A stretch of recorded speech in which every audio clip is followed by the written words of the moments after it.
हैं, प्रशंसनीय, सेवा युक्त, स्वयं शुद्ध हैं, सबको शोधने वाले और अच्छे प्रकार प्रकाशमान हैं, पदार्थों के अति सूक्ष्म, पवित्र और सभा में कल्याण करने वाले हैं, जैसे अर्षित और दूसरे के पदार्थों को, अर्षित और दूसरे के पदार्थ हर लेने वालों को मारने वाले हैं, जैसे होम के द्रव्यों को यथा योग्य व्यवहार में लाने वाले और सुख दुख को सहन करने और कराने वाले हैं, जैसे अंतरिक्ष को प्रकाश करने वाले और सतधाम युक्त हैं। अब ध्यान से सुन कि इसमें यह बात है, आप सतधाम युक्त हैं। सतधाम कहो, सतलोक कहो, सतदीप कहो, निजदीप कहो, अमरदीप कहो। अब जो परमात्मा सतधाम युक्त है तो वो आकार में भी होगा, जब उसका लोक है तो आकार में भी होगा। ये एक विचार की बात से देखो, ये पढ़ लेना ना किसी का जचे तो। वैसे ही उक्त गुणों के प्रसिद्ध आप सब मनुष्यों की को उपासना करने योग्य हैं, ऐसा हम लोग जानते हैं। ये सरलार्थ है। अब हम आपको सुनाएंगे सत्यार्थ प्रकाश में से।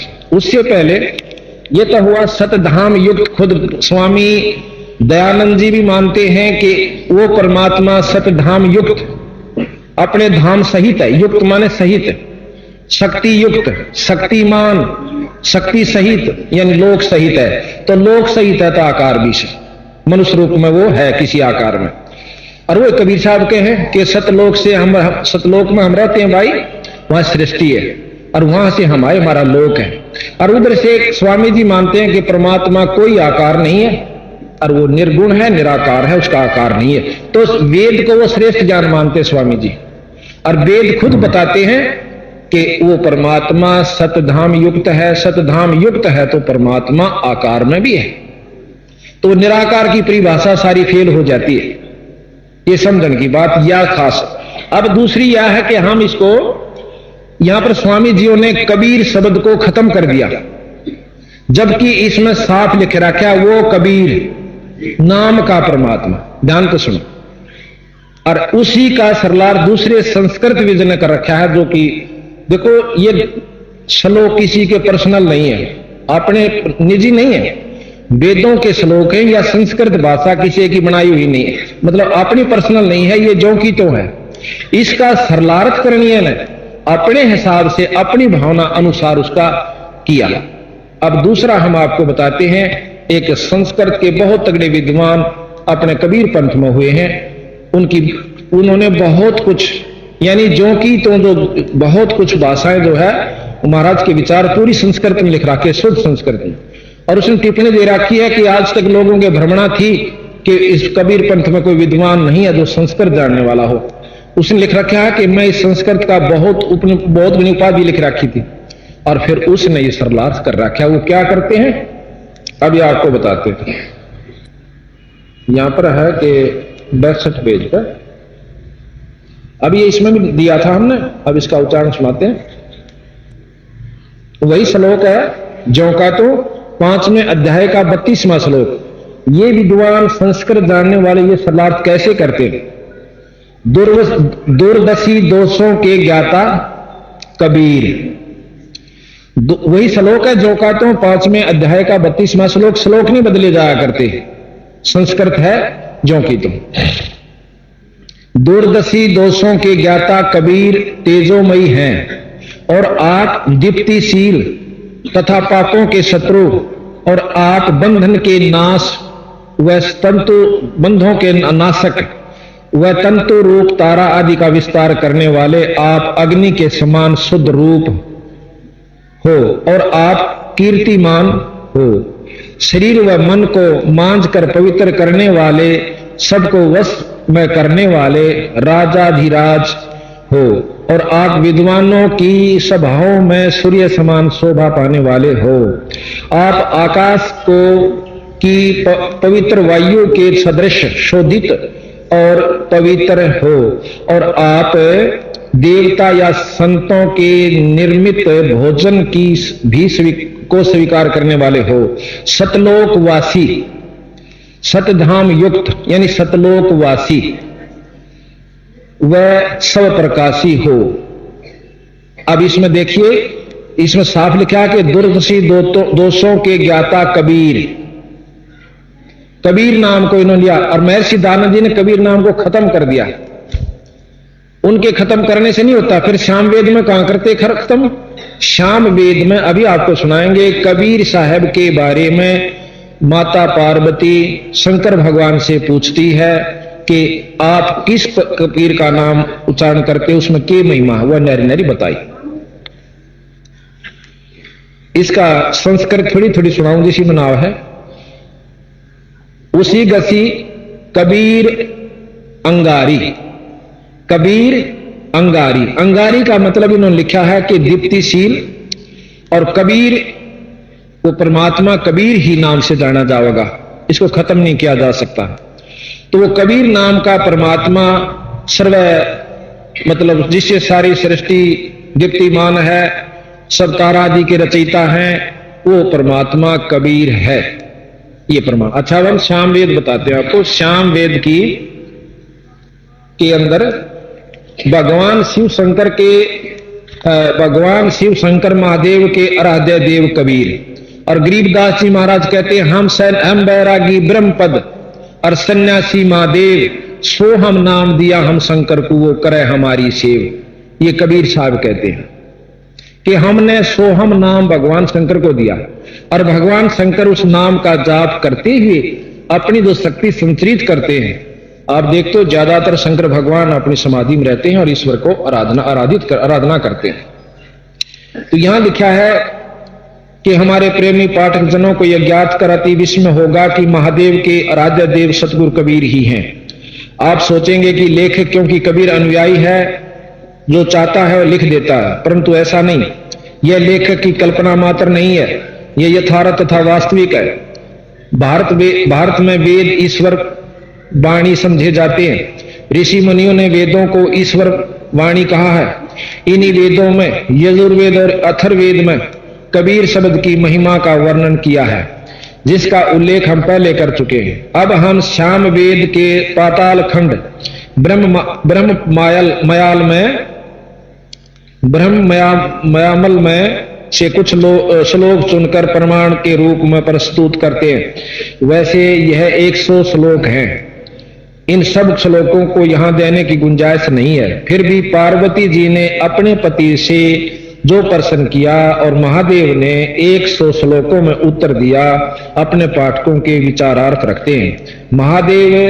महादेवी पार्वती ने प्रश्न किया, हे स्वामी, आप स्वयं देवताओं के महादेव हैं, पुनः आप किस ईश का ध्यान करते हो, किस देव का ध्यान करते हो? और कबीर शब्द को 3 अक्षरों का है, वह कबीर कौन है, वह किन देवताओं में से है? अब कबीर साहब भी कहते हैं, जैसे आपने सुना है कक्का केवल नाम है, बब्बा ब्रह्म शरीर, और रर्रा सब में रम रहता का नाम कबीर। और वही वेद कहते हैं श्याम वेद। और ये महादेव जी इसमें सारा प्रमाण देते हैं कि कैसे ये बनता है, रे से ये बनता है। फिर दोबारा फिर उनका दूसरा उत्तर फिर देते हैं कि कैसे ये बनता है, बै से ये बनता है, रे से ये बनता है। फिर यानी 5-6 बार महिमा उसी कबीर शब्द की गाई है। यहां कबीर नाम जो है ये भी वेदों में प्रमाणित है कि वो ईश्वरीय नाम है, ईश्वरीय शक्ति का नाम है। और दूसरी तरफ कबीर साहब इसी का प्रमाण देते हैं कि हम सतलोक से आए भाई, सत स्वरूपी नाम साहेब का सो है नाम हमारा। जो नाम उस परमात्मा अनंत कोट ब्रह्मांड के परमात्मा का नाम है, वो मेरा नाम है और मैं हूं भी वही। अब नाम मैं भी कबीर दर्शक हूं, पर मेरे में वो गुण नहीं होंगे तब मैं कबीर नहीं हूं। मेरा नाम कबीर है, और जिसमें कबीर वाले गुण हो उस अभी आपने सुना कि वो कबीर नाम का परमात्मा क्या शक्ति रखता है। और इसका ये वेद भी प्रमाण दे रहे हैं कि वो परमात्मा सतधाम युक्त है, यानी सतलोकवासी है, ये बंदी छोड़कर। और ये महर्षि दानव जी का है। हम ये निकल देखो अपनी तरफ से एक सरलार्थ कर रखा हो, क्योंकि सरलार्थ नहीं बदल सकता, चाहे भावार्थ कुछ भी बना लो, उसका शब्दों के अर्थ नहीं बदले जाया करते, बदले है तो अज्ञानी का लाओगा। तो यहां स्वामी जियों ने सतधाम युक्त लिखना पड़ा कि वो सतधाम युक्त है। जब धाम है तो आकार में भी होगा। ये कबीर साहब कहते हैं, मैं नहीं कहता। और ये साफ प्रमाण देते हैं कि हम सतलोक से हम चले आए। तो धर्मदास जी भी कहते हैं कि जब 50 संत उसके अनुयायी में प्रमाण दें और खुद ये कि हम धर्मदास को सतलोक ले गए और भाई वहां इनका वहां से हमने धर्मराज दास को वापस फेरा, तो कोई लोक है, इसमें कोई शक नहीं। बाकी अपनी बुद्धि जहां तक मानती है वहीं तक स्वीकार करके उसको बंद कर देती। अब मैं आपको सत्यार प्रकाश सुनाऊंगा स्वामी जियों का। उनके व्यूज अपने कबीर साहब के बारे में उन्होंने क्या जानकारी दी। 313 पेज पर सत्यार प्रकाश है, देखिए भाई, स्वामी रचित। अब इसके 313 पृष्ठ के ऊपर स्वामी जियों ने आदरणीय कबीर साहब के बारे में अपनी टिप्पणी दे रखी है, वो आपको सुनाते हैं।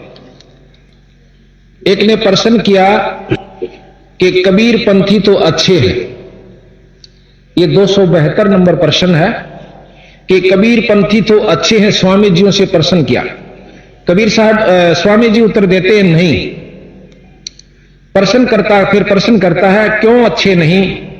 पाषाण आदि यानी पत्थर की मूर्ति पूजा का खंडन करते हैं।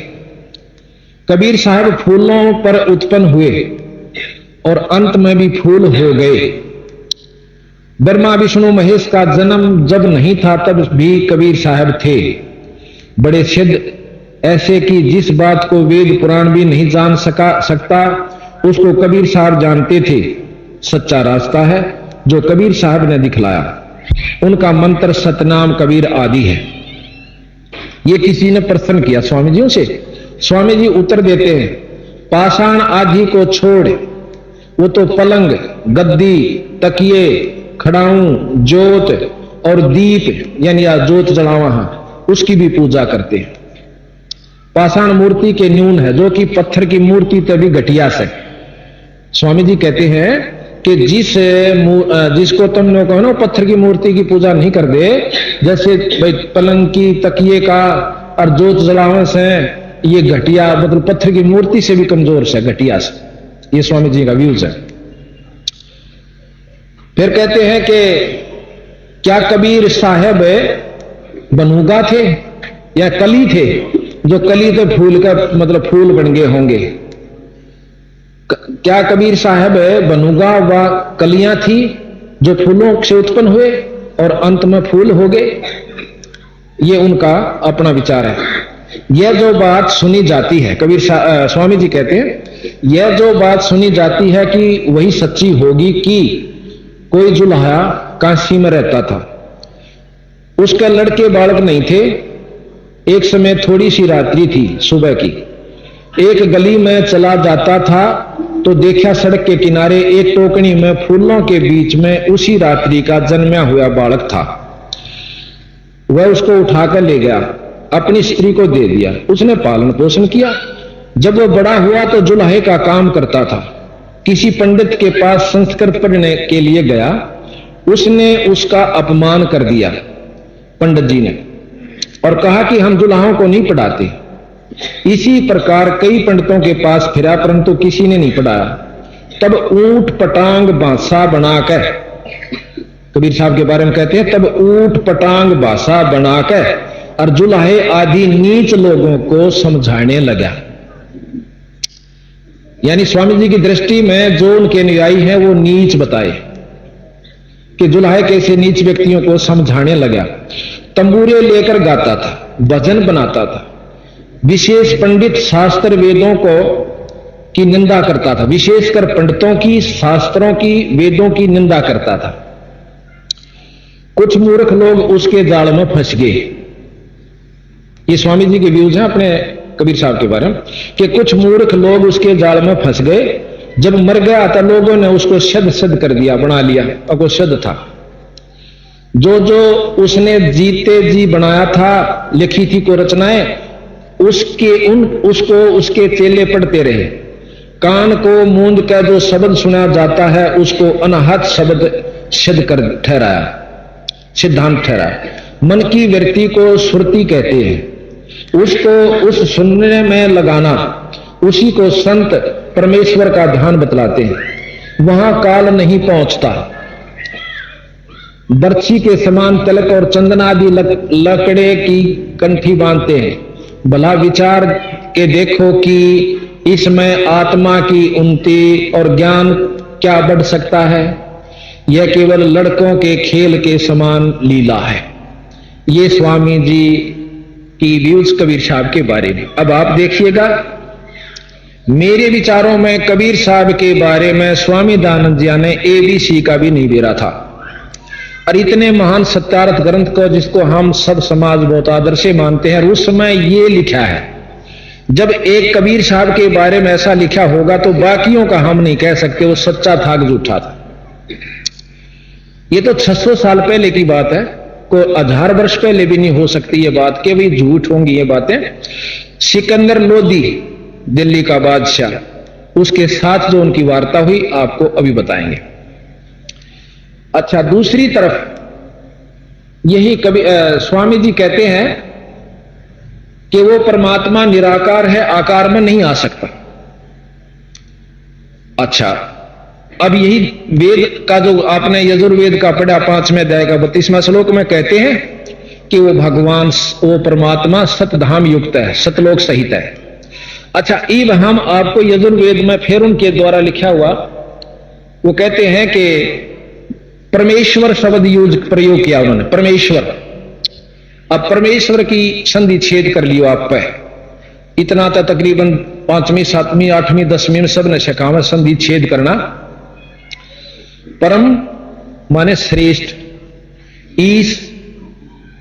ईश्वर यानी जगत, ईश भगवान, ईश शब्द है भगवान और वर उसका भी मालिक।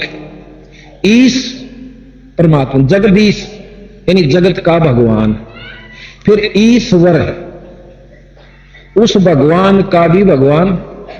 ईश्वर दो तो हुए, एक का शब्द में 3 शब्द हुए से। और फिर परमेश्वर, उन दोनों तभी ऊपर की शक्ति और को श्रेष्ठ परमात्मा, परम ईश्वर, उनसे भी ऊपर का परम यानी शक्तिशाली भगवान। और फिर कहें ब्रह्म एक और परमात्मा एक, तो परमेश्वर शब्द की आवश्यकता मेरे हिसाब में तो नहीं चाहिए थी। जो एक बात को जानने वाले हैं, इसमें निंदा नहीं समझना, हो सकता हमारी बुद्धि ना काम करती हो, लेकिन यह परमेश्वर की संधि छेद यही होती है। अभी हम आपको बताते हैं, ये लिख रखा साफ सरलार्थ करते हुए, सिर्फ ये अक्षर की तो ही रहेगी जो शास्त्र लिखते हैं और ये बताते हैं जो कहता हूं। अब कबीर साहब ने क्या कहा, क्या दिया हमारे को, वो भी आप ध्यान से सुन लीजिए। अब हम आपको बताएंगे आगे। तो आपके बारे में सुना, अब थोड़ा सा शिव पुराण के बारे में आपको जानकारी देते हैं और वही फिर ग्रंथ साहब से मिलाएंगे कबीर गरीबदास जी की तरह। ये श्री महर्षि वेदव्यास द्वारा कृत श्री शिव महापुराण 11 खंड है इसमें। अब जब तक हमें शास्त्रों का विशेष ज्ञान नहीं होगा और फिर जब बंदी छोड़ की वाणी का आपको सही समझ में आओगी कि ये झूठ बोल रहे से साची कैसे। अब तो कोई आपने नौका देखा कि इससे शिव पुराण, मैं सारे शोध आपके पास ले। अब इसमें शिव पुराण में मोट सारी तक नहीं पढ़ सकूंगा, ना सुना सकता, आप पढ़ लिए कभी को चाहे तो मोटी मोटी बता दें जो आपन आवश्यक है। इसमें शिव जी की, विष्णु जी की उत्पत्ति शिव जी से, ऐसा लिखा है शिव पुराण में 121 पृष्ठ पे, 121 पृष्ठ पे। अब यार, और शिव पुराण, विष्णु पुराण भी मेरे पास है, वो आपको दिखाएंगे उसमें क्या प्रमाण है।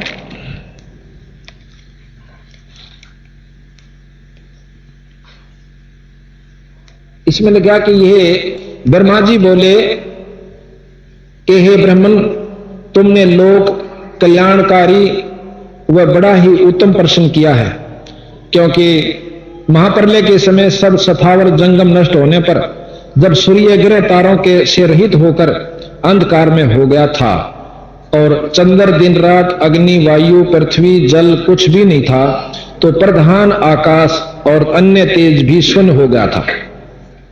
जब सत असत स्वरूप कुछ भी नहीं था, रह गया था, और जिसको निरंतर हृदयाकांक्षाओं में देखते हैं, जो मन वाणी से परे, इंद्रियों के विषयों से रहित, नाम रूप और वर्ण रहित, स्थूल तथा सूक्ष्म भी नहीं है, हर्षव दीर्घ व लघु गुरु घटना बढ़ना भी कुछ नहीं होता, वह सत्य ज्ञान और अनंत स्वरूप तथा परमानंद परम पुरुष है, जो ज्ञानतम और शोभायुक्त है, जो अमूर्त परमतव है, वही सदृश सदाशिव की मूर्ति है। ये मतलब ये है कि वो सदाशिव की मूर्ति है जिसमें ये गुण है। इसी को पंडित अवर्चनीय और पर्चनीय, अवर्चनीय तथा प्राचीन ईश्वर की मूर्ति कहते हैं। उसने अपने शरीर से स्वच्छंद शरीर वाली, कभी नाश न होने वाली शक्ति प्रकट करी, शिवजी ने करी। वही प्रधान प्रकृति, वही गुणवती माया और वही विकास से रहित बुद्धि तत्व जननी माता कहलाई। वही शक्ति अंबिका, प्रकृति संपूर्ण लोकों की ईश्वरी, त्रिदेवों की माता। अब देखो इसी में दोबारा फेर के कहें, वह तीनों देवताओं की मां। अब तीन देव की तरह के भाई, तीन देव ब्रह्मा विष्णु शिव। अरिवियानो कैसे कि वह है तीनों देवों की माता भी है, अष्टांगी, यानी ज्ञान को उलझाना, सुलझे नहीं। अब यहां कहते शंकर भगवान से ने अपनी शक्ति तय वह माता उत्पन्न करी, और फिर वह माता बोला तीनों की माता, त्रिदेवों की मां। अब बताओ तीसरा फिर कौन, वो चौथा और अलग हुआ फिर इसका मतलब। अब विचार से सुन की बात से, और कबीर साहब फिर इसका सीधा सरल भाव से बताएंगे। वो कल शुरू करेंगे हम। एक हमने बोर्ड बनवा रखा है पूरा लंबा चौड़ा, जिसमें सारा वर्णन दे रखा है, और वो फिर इन सारे शास्त्रां जोड़ देगा। अकिया नूर नो थी भाई, ये गलत हिसाब से, अपने मन हिसाब से जोड़े गए। तो यहां लिखा है त्रिदेवों की माता नित्य और मूल कारण कही गई, जिसकी 8 भुजाएं हैं, और जो विचित्र मुख वाली सुप्रभा है। सदाशिव ने उस शक्ति को साथ लेकर शिवलोक नामक क्षेत्र की रचना की। उसी उत्तम क्षेत्र को काशी कहते हैं, जो परम मोक्ष को देने वाली और सर्वप्रिय है। उस क्षेत्र में परमानंद शिव पार्वती सहित, शक्ति सहित निवास करते हैं। अब पार्वती सहित शिव निवास करते हैं, और उधर कहते हैं शिवजी ने ही वह माता विचार की। वो शिव कौन है, अब ध्यान से सुनना। सदाशिव ने उस शक्ति को साथ लेकर निवास करती है। हे मुने, प्रलय काल में भी वह क्षेत्र शिव पार्वती से रहित नहीं होता, और उसी से उसका अभिमुक्त कहते हैं। अच्छा, अब फिर कहते हैं धनुषधारी शिवजी ने पहले इसमें एक आनंद वन बनाया था। ये शिवलोक का जिक्र कर रहे हैं। उस आनंद वन में शिवा शिव के रमण करने पर हे नारद जी, उन्हें किसी दूसरे पुरुष से के निर्माण की इच्छा हुई, और उन्होंने सोचा कि हम इसका भार किसी दूसरे पर देकर शांति से काशी में केवल शयन करें। इस प्रकार निश्चय करके उसके दक्षिण के 10वें अंश में सुधा रूप आसव का व्यापार किया, जिससे त्रिलोक में एक सुंदर पुरुष का आविर्भाव हुआ, जो शांत और सतोगुण से युक्त एवं गंभीरता में सागर के समान था। तब उस अजय पुरुष ने प्रकट होकर परमेश्वर शंभु को प्रणाम कहा कि हे स्वामिन, मेरा नाम कहकर मेरे कर्मों का भी तो कहो। यह सुनकर प्रभु शिव जी हंसकर बोले कि सर्वत्र व्यापक होने से जगत में तुम्हारा विष्णु नाम प्रसिद्ध होगा। अब शंकर जियों से शिवजी भगवान ने विष्णु की उत्पत्ति दिखा दी। अब इसको घना पढ़ लो चाहे थोड़ा, इतना बतेरा हमने जिसके लिए हम पढ़ना चाहते थे। भक्तों को सुख करने वाले तुम्हारे और भी बहुत से नाम होंगे। तुम परम कार्य साधन के लिए दृढ़ता से तप करो। अब कहें विष्णु जी तप करके और यह साधना पाई। चलो, इसके बाद ब्रह्मा की उत्पत्ति विष्णु से, अब कहते हैं कि फिर ब्रह्मा की उत्पत्ति विष्णु जी के नाभि कमल तो हुई, ये भी प्रमाण, ये आपको फोटो भी दिखाया था। और शिव पुराण में क्या, विष्णु पुराण क्या कहता है वो कल भी दिखाया था, पर ईब जरूरी होगा दोबारा उसको दिखाना, क्योंकि प्रकरण वही चल रहा है। अब आप देखिएगा इस फोटो में विष्णु भगवान से उत्पत्ति दोनों देवता, विष्णु भगवान से उत्पत्ति है नाभि कमल से ब्रह्मा, और शंकर जी को खुद विष्णु भगवान अपनी शक्ति प्रदान कर रहे हैं जब छोटे से थे। साफ आगे होगी, ये ब्रह्मा जी, ये शंकर जी, और विष्णु जी यहां कमल के फूल पर बैठे हुए हैं। और इनकी नाभि से कमल की डंडी निकली, उसमें से कमल उत्पन्न हुआ, उसमें ब्रह्मा की उत्पत्ति बताते हैं। ये विष्णु पुराण अनुसार है। ये चित्र पढ़ लो चाहे ना पढ़ लो, चाहे सुना भी दूंगा, ये विष्णु पुराण के अनुसार है कि भगवान विष्णु से दोनों देवताओं की उत्पत्ति हुई। अब बताओ विष्णु पुराण ने सच्चा मानना कि शिव पुराण ने मानेंगे, या ब्रह्मा से? फिर आप देखिए ब्रह्मा से सारी उत्पत्ति है। ब्रह्म कुमारी आप जाकर देखिएगा, ये फिर आश्रम अपने में वो कहते हैं कि श्री ब्रह्मा जी जो है एक जगत में पहले पुरुष आए, उसको भगवान की संज्ञा में लेते हैं और उनसे सारी उत्पत्ति हुई। अब कबीर साहब के कहते हैं वो भी सुनियो आप काल। फिर कबीर साहब बिल्कुल दाना दाना गिन के, और वो फिर आपका समझ में आओगा बंदी छोड़ ठीक है ऐसे, अकीय शास्त्र ठीक है। अच्छा, इसके बाद विष्णु जी को इतना कमजोर सिद्ध कर रखा है शिव पुराण में। आप देखिएगा कि एक समय राजा दक्ष ने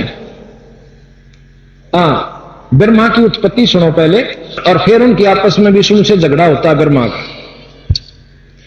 123 पेज पे अब पढ़ के सुना देता हूं, एक मिनट का है। ब्रह्मा की उत्पत्ति है। ब्रह्मा जी बोले, हे श्री नारायण, के शयन करने पर शिव जी की इच्छा से उनकी नाभि में से एक कमल की उत्पत्ति हुई। नारायण के शयन करने पर शिव जी की इच्छा से और नाभि के कमल तय एक कमल उत्पन्न हुआ नाभि से, जिसका विशाल और अनंत योजन का विस्तार और अनंत योजन की ऊंचाई थी। उसके साथ ही साथ अर्थात पार्वती सहित शिव जी ने मुझे उत्पन्न किया। इस प्रकार मैं, यानी कहते हैं कि उस कमल तय शिव जी ने विष्णु की नाभि में पैदा किया फूल, और मैं अपनी कृपा से फूल पर पैदा करके डाल दिया। ये ब्रह्मा जी की मतलब शिव पुराण का अपने पात्र बना करके रचना की गई। शिव जी को प्रधान सिद्ध कर रहे हैं। इस प्रकार रहण्यागर प्रकट हुआ, जिसके 4 मुख, लाल मस्तक और त्रिपुर धारण करते हुए मैंने उस कमल के अतिरिक्त और कुछ भी नहीं देखा। अतिरिक्त वहां मैंने कमल का फूल दिखा, कुछ नहीं दिखा। उस समय मुझे कुछ भी ज्ञान नहीं था, जिससे मैंने न तो यह जाना कि मैं कौन हूं और मुझे किसने उत्पन्न किया। कुछ ही क्षण पश्चात मुझे बुद्धि प्राप्त हुई और मैं कमल के नीचे में अपने कर्ता को ढूंढने लगा। हे मुने, तब मैं एक एक नाल को पकड़ता हुआ 100 वर्ष तक मैं नीचे को चला, किंतु मैंने वहां भी कमल की जड़ को नहीं पाया। फिर मैं कमल के ऊपर जाने की इच्छा करने लगा। हे मुने, जब मैं कमल के मार्ग द्वारा मैं ऊपर आया तो कमल की कली कली वहां मुझे तप करने की मंगलमय वाणी सुनाई पड़ी। इस मोह नाशक आकाशवाणी को सुनकर मैं अपने पिता के दर्शन करने की इच्छा से फिर तप करने लगा और 12 वर्ष तक कठिन तप किया। पश्चात 4 भुजाधारी सुंदर नेत्र वाला भगवान विष्णु प्रकट हुए। सत असत उस महाभुज नारायण भगवान को देखकर मैं बड़ा प्रसन्न हुआ और शिव की माया से मोहित होकर मैंने अपने पिता को ना जानकर उनसे बोला कि तुम कौन हो। फिर मैंने अपने हाथ से उस सनातन पुरुष को जगाया, परंतु मेरे तीव्र हाथों द्वारा जगाए जाने पर वह अक्षण मात्र के लिए ही जागे और मुख से बोले कि तुम निर्भय होकर जाओ, मैं तुम्हारी संपूर्ण मनोकामनाओं को पूर्ण करूंगा। विष्णु भगवान से ने कही। विष्णु के ऐसे वचन सुनकर रजोगुण से विरोध मानकर मैंने उन जनार्दन से कहा कि हे निष्पाप, क्या तुम नहीं जानते कि मैं सबके संहार का कारण हूं? ब्रह्मा जी कहे मेरे में गुस्सा हुआ कि मैं बोला तू नहीं जानता कि मैं सबके संहार का कारण हूं और तुम शिष्य जैसा मुझ पर शासन करते हो। मैं साक्षात जगत का कर्ता, प्रकृति का प्रवर्तक, सनातन ब्रह्मा और विष्णु से उत्पन्न होने वाला और शिव की आत्मा हूं। अब तो ऊपर तक कह रहे हैं कि मैं तेरे से भी ऊपर हूं और ब्रह्मा विष्णु से उत्पन्न होता हूं, और फिर न्यू कहा मैं थारे से ऊपर हूं। अब ध्यान तो सुनने की बात सही है। ब्रह्मा और विष्णु से उत्पन्न होने वाला और शिव की आत्मा हूं। वेद मुझे स्वयंभू, सम्राट, परम श्रेष्ठी और श्रेष्ठ कहते हैं। ये नारद, जब मैंने ऐसा कहा तो रामापति भगवान मुझ पर बहुत क्रुद्ध हुए और कहने लगे कि तुम तो मेरे ही अविनाशी अंग के से उत्पन्न हुए हो। क्या अब तुम निर्दोष नारायण जगन्नाथ को भूल गए? यहां विष्णु भगवान कहता है ब्रह्मा तो मेरे से उत्पन्न हुआ, उधर से कहते हैं कि शिवजी की कृपा से मैं उत्पन्न हुआ। निसंदेह तुम मेरी ही नाभि से उत्पन्न हुए हो, परंतु इसमें तुम्हारा अपराध भी तो नहीं, क्योंकि तुमको मैंने अपनी माया से मोहित कर दिया। हे चतुर्मुख, यह मेरा वचन सत्य है कि सब देवों का ईश्वर मैं ही हूं और मैं इस सब का करता हूं, हरता हूं, भरता हूं और व्यापक हूं। विष्णु भगवान कहे मैं सब कुछ हूं और मैं ही अद्वितीय परब्रह्म, पितामह, परम तत्व, ये सब कुछ मुझ में चराचर जगत स्थित है। तो मेरी शरण में आओ, मैं तुम्हारी सब दुखों की से रक्षा करूंगा। ब्रह्मा जी कहते हैं कि जब भगवान विष्णु ने ऐसा कहा तो मैं क्रुद्ध होकर उनसे बोला कि तुम कौन हो? बहुत बकवास कर रहे हो, तुम परब्रह्म ईश्वर नहीं हो, तुम्हारा भी कोई कर्ता होगा। शंकर जी की माया ने मुझे मोहित कर दिया था। मैंने हरि से रोमांचकारी युद्ध आरंभ कर दिया, तब मेरे और उनके बीच में एक लिंग प्रकट हुआ। हमारा झगड़ा बंद करवाने खातिर एक लिंग प्रकट हुआ। हम दोनों ने उस देव को नमस्कार कर अपना अपना युद्ध बंद कर दिया और प्रार्थना की कि हे महाप्रभु, आप शीघ्र ही हमें अपने वास्तविक रूप का दर्शन दिखाओ। तो इस प्रकार कहते हैं कि फिर भगवान विश्व शंकर भगवान ने हमें दर्शन दिए और उन्होंने बताया कि तुम मेरे द्वारा निर्मित हो और ये मेरी शक्ति है। तो इस प्रकार इसमें जो भागवत के अंदर लिखा है उसमें लिखा है कि ऐसे इनका झगड़ा हुआ। फिर कहते हैं कि उस लिंग की म्याद देखने खातिर वह कितना है। कहते हैं विष्णु भगवान तो ऊपर न चाल पड़ा ना, ब्रह्मा जी तो ऊपर न चला और शंकर भगवान तले न चला गया, पाताल ही चला गया। नो कहे उस लिंग का कोई बेरा नहीं पिटा, कितना लंबा सा। और विष्णु भगवान ने ताके नो कह दिया मन्नत पता नहीं चला वो कितना लंबा है। ब्रह्मा जी ऊपर गया था, उसने आके और उल्टा ही बोल दी झूठ। नो बोला बस यू थोड़ी ही दूरता ही का सा। कहते इस बात ने सुनकर शंकर भगवान ने एक वीरभद्र नाम का अपना गण अपनी शक्ति से तैयार किया और उसने आकर और भगवान ब्रह्मा जी का 5 मुंह थे, इसके पहला एक सिर काट दिया। सिर काट दिया तो सब कांपने लग गए। विष्णु वीर वो ब्रह्मा जी भी क्या बात हुई कि तुमने हमारे इष्ट की बेइज्जती करी, झूठ बोली है कि मैंने वहां पर उसको दर्शन कर लिए और उसकी म्याद पागी। तो इतने में शिव जी प्रकट हो जाते हैं, उन्हें रख रखाव कर दिया। चले एक काट दिया जो काट दिया, प्राज्ञ मत काटिए, यह सजा बतेरी से। अब कहते हैं भगवान विष्णु ब्रह्मा जी का 4 मुख रह गए, चतुरानन कहते हैं इनको। अच्छा, अब तो यहां पर हम आपको फिर बताएं कि एक समय, अब सारा नहीं पढ़ना चाहता क्योंकि पढ़ने में देर लगे। एक समय पार्वती और शंकर भगवान शिव जी अपने नंदी पर सवार होकर और आकाश में उड़ रहे थे। उन्होंने देखा कि रामचंद्र जी और एक व्यक्ति, 2 व्यक्ति किसी विलाप में रो रहे थे और तड़प तड़प कर वृक्षों की कौड़ी भर रहे हैं। पशुओं से पूछ रहे भाई तुमने कोई सीता देखी, तुमने मेरी सीता देखी, विलाप कर। उनको जाकर के शंकर भगवान ने ऊपर से नमस्कार किया आदर से। अब पार्वती कहने लगी कि आप इस व्यक्ति को जो इसी बुरी तरह रो रहा है इसने नमस्कार क्यों करते हो? तो शिव जी भगवान कहने लगे ये पारब्रह्म परमात्मा है, ये 3 लोक के मालिक है, ये भगवान है और इनकी कोई दासी को, पत्नी को कोई उठा ले गया। तो पार्वती ने बोली मत ना मानो इस बात में कि ये भगवान होकर और इनकी औरत ने उठा ले गया और फिर इतना इसमें दुख। नो बोला तू रहने दे या ठीक बात से, मैं जो कहूं शंकर जी बोले कि यह सच है। पार्वती जी नहीं मानी, ने बोली मत परीक्षा लूंगी। शिव जी भगवान ने बोले देख परीक्षा ना लिए, मेरी बात मान जा, अकाछा को ना लो। भगवान शिव जी चले गए बाहर अपना कोई तप साधन करने खातिर, पाछे तय सीता का रूप बनाया और भगवान राम के सामने चले गई। उसने सोचा था कि जानते मुझे स्वीकार करेगा और बहुत जैसे शांति प्रकट होगी।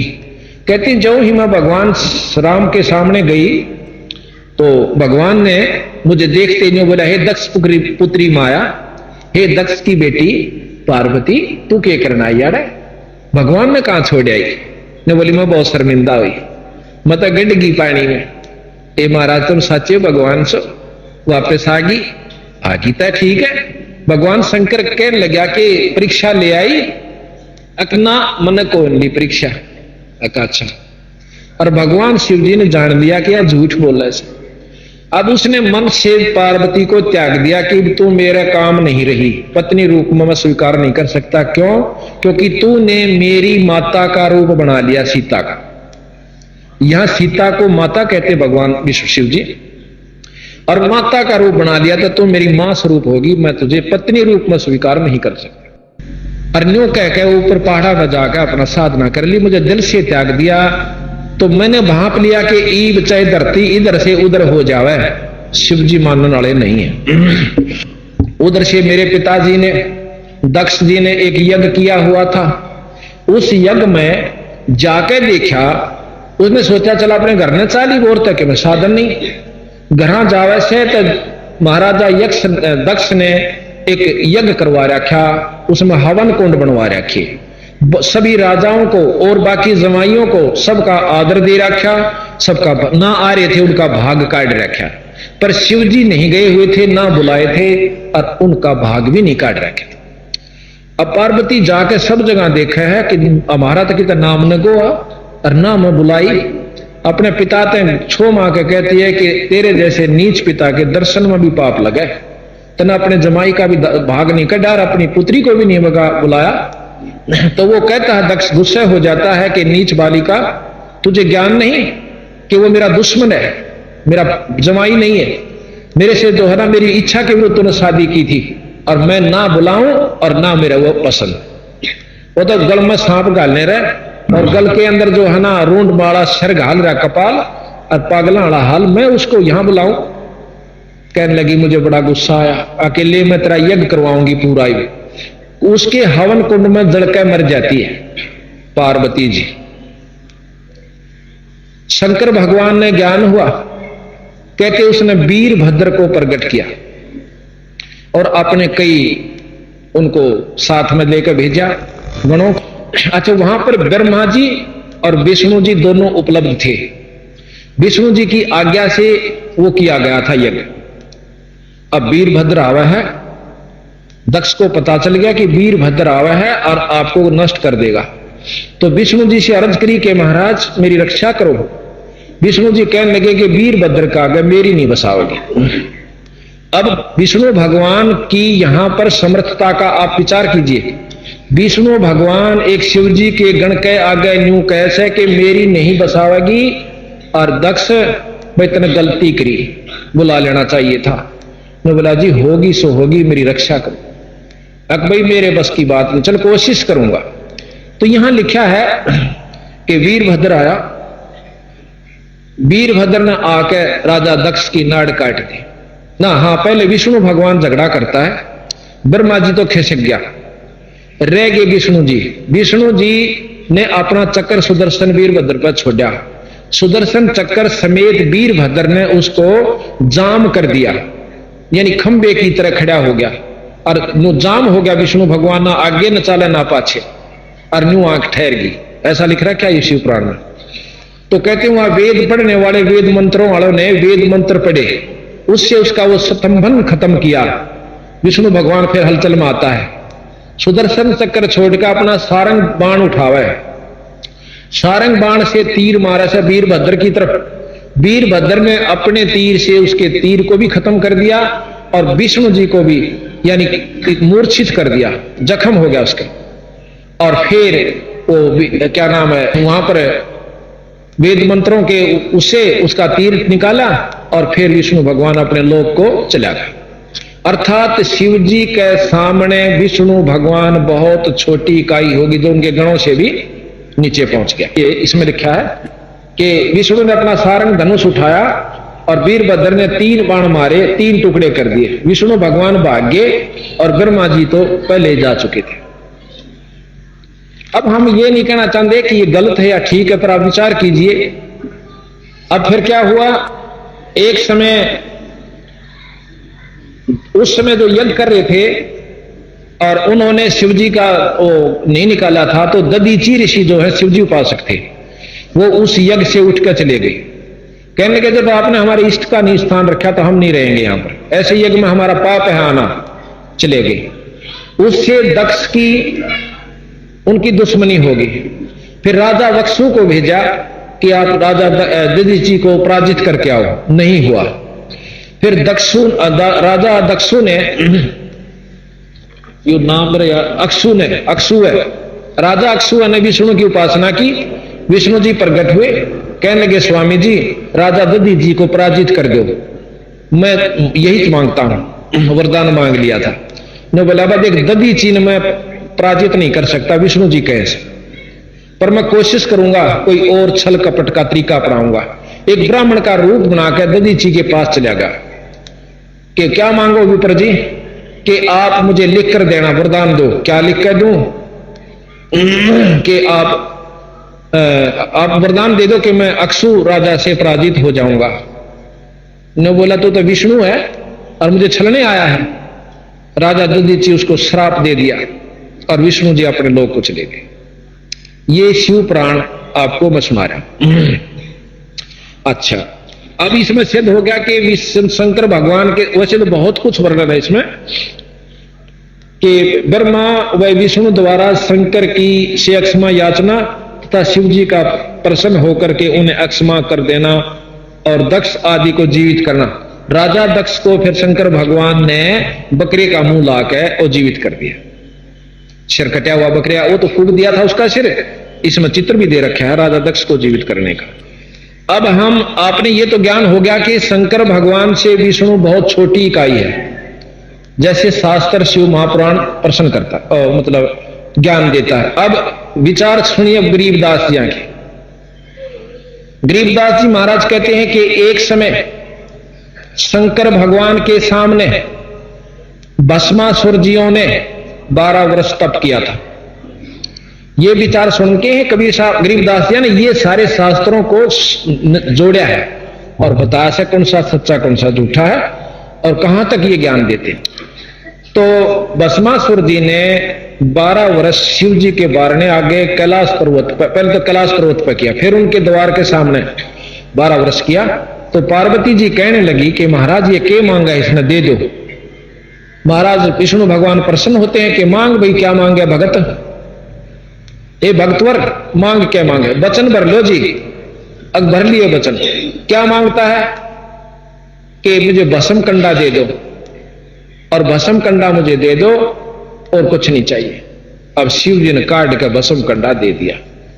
भस्म कंडे में को लेकर और वो शिव जी को मारने के लिए, शिव भगवान को खत्म करने के लिए दौड़ता है और मन में के विक्षेपता कि मैं पार्वती को अपनी पत्नी बनाऊं और शंकर जी ने खत्म कर दिया। बहुत सुंदर है पार्वती। अब गरीबदास जी महाराज कहते हैं कि वो भगवान शंकर इतने महान थे और वो ये नहीं जान सके कि इसको बुद्धि के मन में केस है, ये भी नहीं जान सके।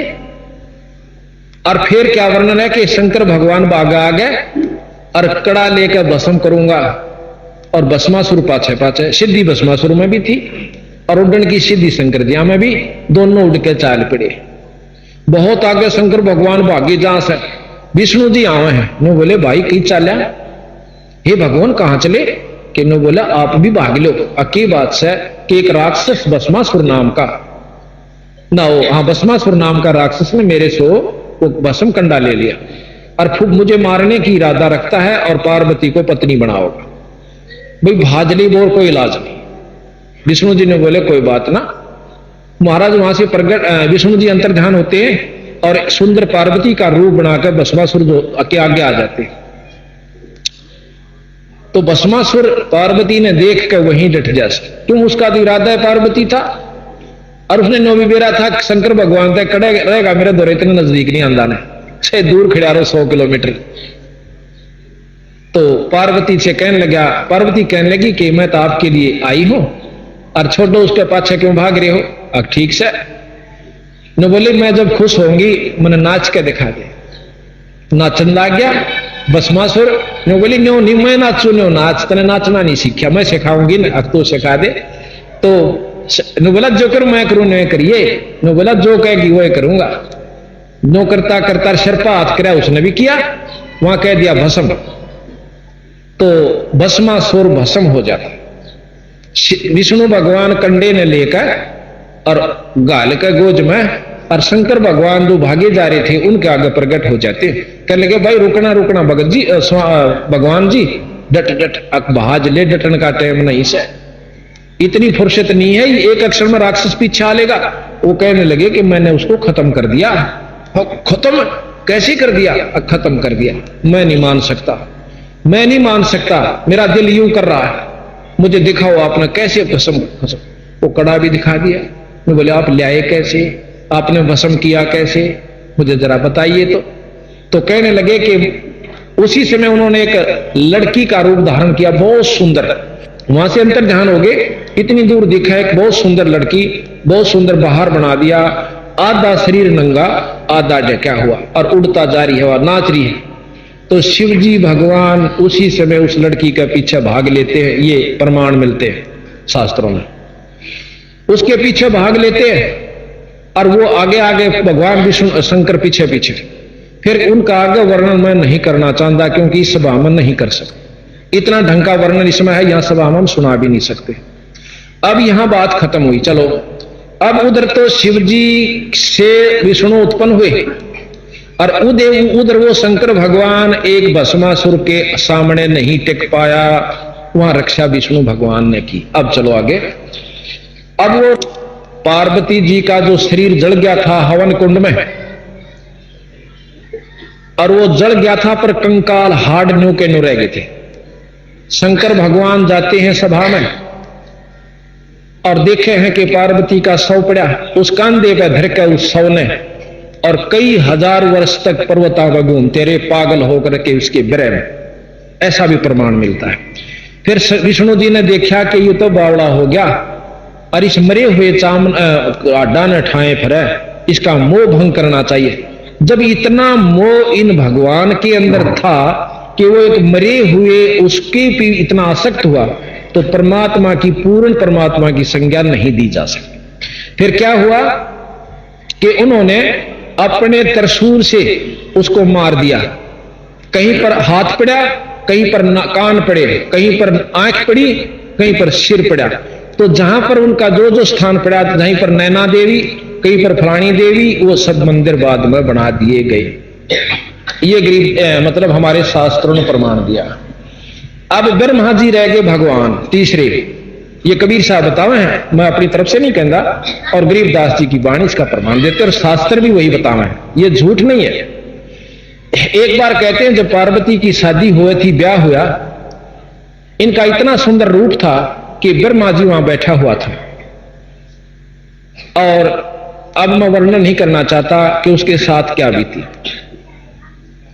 ऐसे ऐसे सैकड़ों प्रमाण। फिर ब्रह्मा जी को भगवान कहते हैं कि एक समय उनकी पुत्री खुद सरस्वती जी जब जवान हुई, उसने पति की तलाश करने की कोशिश की। तो ब्रह्मा जी उससे कुछ क्षण पहले देवताओं को अपनी सभा में प्रवचन कर रहा है कि भी देखो बुरे कर्म का बुरा फल होता है, परतरियागमन का महापाप होता है। जैसे गरीबदास जी भी कहते हैं कि पर द्वारा स्त्री का खोला 70 जन्म अंधा हो डोला, सुरापान मद मांसाहारी गमन करे वो गए पर नारी 70 जन्म कटत ऐसी साक्षी साहिब है जगदीश। ये बहुत लंबे लंबे प्रवचन कह रखे। और भाई देव वही है जो अपनी इंद्रियों को वश में कर लेता है, अपने मन को काबू में कर लेता है, और बाकी तो सब कदे और कुत्ते की संज्ञा में होते हैं जो इनको काबू नहीं कर सकते। ऐसे ऐसे प्रवचन ब्रह्मा जी खुद कर रहे हैं। इतनी देर में सरस्वती जी बहुत हार श्रृंगार करके उनकी पुत्री और ब्रह्मा की सभा में आए हुए देवों में से अपने पति चुनने की इच्छा से जाती है। कहते उसी समय ब्रह्मा जी का मन डामाडोल हो जाता अपनी पुत्री देख के और सिंहासन से उठ के उसकी कौड़ी भर लेता है, जैसे अश्लील व्यक्ति पिक्चरों में आप देखते होंगे मुस्कुराते हुए। कहते हैं शिवजी वहां पर प्रकट हुए, शिवजी ने उनके सिर पर थाप मारी, ब्रह्मा इस शरीर न छोड़ दे और तन तो नष्ट कर दिया, भ्रष्ट हो गया तुम तो। ब्रह्मा का शरीर शंकर जी ने खत्म कर दिया, फिर नाभि कमल तो प्रकट हुआ। मतलब इस प्रकार की व्याख्याएं आपने शिव पुराण, विष्णु पुराण, ब्रह्म पुराण के अंदर सुनने को मिली। अब गरीबदास जियों की हम आपको वाणी सुनाते हैं। अब आप विचार कीजिए कि इनमें फिर परमात्मा कौन सा रहा, और ये भी नहीं कह सकते कि भगवान नहीं थे। जैसे परमात्मा की परिभाषा हमने काल भी बताई थी, आज फिर थोड़ी सी रिवाइज करते हैं। परमात्मा जो है, भगवान कहो, अल्लाह कहो, गॉड कहो, खुदा कहो, रब कहो, ये उस शक्ति का नाम है। गॉड इज द पावर, जिसमें जितनी शक्ति उतना ही गॉड। जैसे डीसी जिलेता ही का भगवान सर साहब से, और कमिश्नर 4-5 जिलों के ऊपर साहब है, और फिर इनके ऊपर मंत्री तथा मुख्यमंत्री भी साहब को आते हैं। जितनी जिसमें शक्ति है उतने वो साहब है। फिर प्रधानमंत्री भी साहब है। अब ये भी नहीं कह सकते कि इनके अंदर ये विकार नहीं हो सकते, यानी जो काम मुख्यमंत्री कर सकता वो डीसी कद्दे नहीं कर सकता, और जो प्रधानमंत्री कर सकते हैं उस कार्य को ना डीसी और ना मुख्यमंत्री भी, क्योंकि प्रधानमंत्री में वो शक्ति होती 6 महीने तक अपने देश के नागरिक को वो किसी भी राज्य का मुख्यमंत्री बना सकता है, उसने जरूरत नहीं इलेक्शन करवाने की। यानी मुख्यमंत्री भी बना सकता है प्रधानमंत्री, तो उसमें बहुत शक्ति हो सकती है। तो इसी प्रकार 3 लोक के भगवान ब्रह्मा विष्णु महेश, और 3 लोक में जो यह प्रक्रिया है बिल्कुल ठीक, इस 3 लोक की व्यवस्था यही रहेगी भाई। ना तो स्वर्ग में सुख, वहां भी देवताओं का जूत बाजे, क्योंकि ये स्वर्ग की प्रक्रिया आप सुन रहे हो। और जैसा कि कल प्रकरण दिया था कि गौतम ऋषि इंद्रपुरी में, इंद्र का गुरु, इंद्र देवताओं का राजा सुरपति कहलाता है, और वो अहिल्या के रूप के ऊपर मोहित हो जाता है, ये शास्त्र बताते हैं। मुर्गे से या जैसा भी कहा उन्होंने किया, चंद्रमा को साक्षी रखा, जाकर के दुष्कर्म करना चाहा। गौतम ऋषि जल्दी वापस आगे नहा के, आगे वो पाए, उनको धोती मारी, श्राप दे दिया, अहिल्या पत्थर की होगी, और इंद्र के 1000 भग योनि स्त्री वाली बढ़ी। उसके बाद अब आप देखिए, जब वहां भी ऐसे दुख हैं कि कोई भी सुखी नहीं, तो उसी लिए गरीबदास जी महाराज कहते हैं कि स्वर्ग हमने भी देखा पर हमारा मन नहीं लग गया। सुन मंडल यानी और ऊपर को चले भाई, काल कर्म सब भाग्या। अब ये बात जब ज्ञान हो जाएगा कि हमने किस इष्ट की उपासना करनी चाहिए और कहां तक हम किस उपासना से क्या लाभ मिलेंगे, उपासना क्या चीज है। जैसे हमने डिप्टी कमिश्नर से मेल करना है तो उसके लिए कोई उसका खास आदमी पकड़ना पड़ेगा अपनी सही काम को भी करवाने के लिए, ताकि उसको यह विश्वास हो जाए कि ये आदमी आया है तो ये बिल्कुल सही आदमी को लेकर आया होगा। तो वो बिचौलिया जो सब वो गुरु कहलाता है। अब थोड़ी सी गुरु की परिभाषा हम बताते हैं। अब परमात्मा तो आप जान गए कि जैसे 3 लोग के तो ये हो गए ब्रह्मा विष्णु महेश, और 21 ब्रह्मांड का परमात्मा ब्रह्म है जिसका वेद वर्णन करते हैं। और 21 एक ब्रह्मांड की ज्ञान भी ब्रह्मा विष्णु महेश को नहीं है। 21 ब्रह्मांड के से 21वें ब्रह्मांड पर वो परमात्मा यानी निरंजन ज्योत निरंजन जिसको कहते हैं, वो आकार रूप में अपने लोक में है। तो ब्रह्म को जो है, ब्रह्म हुआ 21 ब्रह्मांड तक का भगवान, इससे ऊपर पार ब्रह्म। ब्रह्म और पार ब्रह्म आप 2 शब्द हर समय सुनते हो, ब्रह्म तथा पार ब्रह्म। कबीर साहब कहते हैं कि जब 2 नाम हैं तो शक्ति भी 2 होंगी। अब परमेश्वर शब्द आपने सुना था, जो कि वेदों में भी प्रमाणित है, और जो कि एक ईश्वर को मानने वाले महर्षि दयानंद जी भी परमेश्वर शब्द का प्रयोग करते हैं। तो आप विचार कीजिए कि परमात्मा एक कहां रहा। ईश, अभी पहले भी बताया था, ईश जगदीश, जगत का यानी सारी सृष्टि का परमात्मा भगवान, ईश्वर उसका भी भगवान, और परमेश्वर, इन दोनों भी ऊपर की शक्ति को परमेश्वर कहा जाएगा।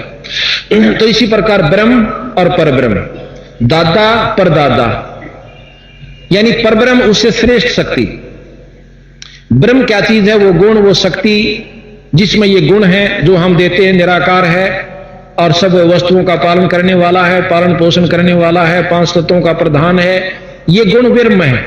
इससे ऊपर परब्रह्म है, जिससे इसके सुपीरियर गुण होते हैं, उसके ऊपर पूर्ण ब्रह्म। और कबीर साहब बताते हैं कि पार ब्रह्म से ऊपर एक पूर्ण ब्रह्म शक्ति है, जिसको सतलोक के मालिक सतपुरुष कहा। तो ज्योत निरंजन जो है ये ब्रह्म है, अक्षर पुरुष, अवगत पुरुष, ये परब्रह्म है। और जब महाप्रलय होती है तो गरीबदास जी महाराज कहते हैं कि महाप्रलय में 21 ब्रह्मांड तक खत्म हो जाते हैं, ब्रह्म की स्थिति समाप्त हो जाती है, वो परब्रह्म में समा जाते हैं। वहां पर इन जीवों का अलग अलग ढंग से रख दिया जाता है। कामी उसमें रहेंगे, क्रोधी उसमें रहेंगे, गरीबदास जी विलास बोध में आप पढ़ लीजिए। तो इससे आगे पूर्ण ब्रह्म है। पूर्ण ब्रह्म के नुमाइंदे बंदी छोड़ कबीर साहब और गरीबदास जी अपने इस मर्तल मंडल में आए अपना ज्ञान देने के लिए। विष्णु भगवान के अवतार राम और कृष्ण आए अपना ज्ञान देने के लिए। उन्होंने अपने ब्रह्म तक का ज्ञान दिया, इन्होंने पर ब्रह्म तथा पूर्ण ब्रह्म तक का ज्ञान दिया। ये प्रमाणिक सतगुरु महाराज करते हैं। फिर महाराज ने इन्होंने कहा कि देखो जितनी भी शक्ति विष्णु भगवान में है वो 3 लोक के अंदर सबसे अच्छी बताई, क्योंकि सात्विक मतलब सतोगुणी है और सबके पालन करता है, इनको बिसराया नहीं। पर यह जरूर बता दिया कि ये 3 लोक तक के परमात्मा, इनसे ऊपर एक और शक्ति है जिसको ब्रह्म कहते हैं। ब्रह्म से ऊपर परब्रह्म और पूर्ण ब्रह्म। अब हम गुरु की, अब कहते हैं ना संत सब बराबर होते हैं, गुरु सब बराबर होते हैं, नहीं। गुरु नाम बराबर हो सके पर गुण में अंतर होता है। अब गुरु थोड़ा सा बताएं, गुरु क्या होता है? गुरु एक बिचौला होता है जो कि जिस व्यक्ति से हमने काम लेना हो उसका खास आदमी से हम मिलेंगे तो वो काम हो पाएगा। आम व्यक्ति से नहीं होगा, जो कि वहां तक पहुंचता नहीं और उड़े नो कह मैं तो खूब जानू सूसने और मेरा खास आदमी से और उन बंडाएं जाग तड़के मिलेगा, आज नहीं मिलता। तो इस प्रकार जो नकली गुरु हैं, जो जिस इष्ट की उपासना करते हैं, उनका भी पूरा लाभ नकली गुरुओं से नहीं मिल सकता, ऐसा कबीर साहब बताते। प्रथमतः जिस भी इष्ट की हम उपासना करना चाहें वो पहले इष्ट सेलेक्ट करना। अब आपको ज्ञान होता चला जाएगा अपने आप कबीर साहब के अनुसार कि ईब हमने भक्ति किसकी करनी चाहिए। 3 लोक की व्यवस्था बताएंगे, उसमें क्या होता है। सतलोक में जाएं, पाछे जीव की किस स्थिति होती है और वहां किस आकार में यो जीव होता है, वहां पीव रूप में होते। इस प्रकार अब हमने पहले सिलेक्ट किया, मान लो विष्णु भगवान की उपासना। विष्णु भगवान का उपासक प्रथम तो वो संत चाहिए जो विष्णु जी का उपासक है, और फिर उसके बाद हमने खास आदमी चाहिए विष्णु जी से मिलाने वाला।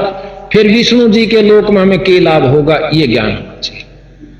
विष्णु लोक में जाकर के हम अपनी कमाई को खाकर वापस आ जाएंगे। जितनी भी हमने भक्ति यहां करी,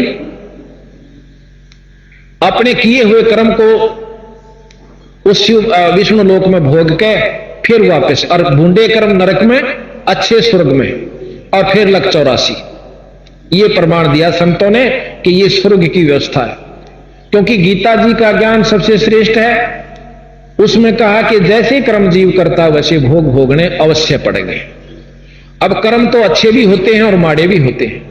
अच्छे थोड़े हों से बुरे ज्यादा होते हैं, 100 तक, तो दोनों भोगने पड़ेंगे।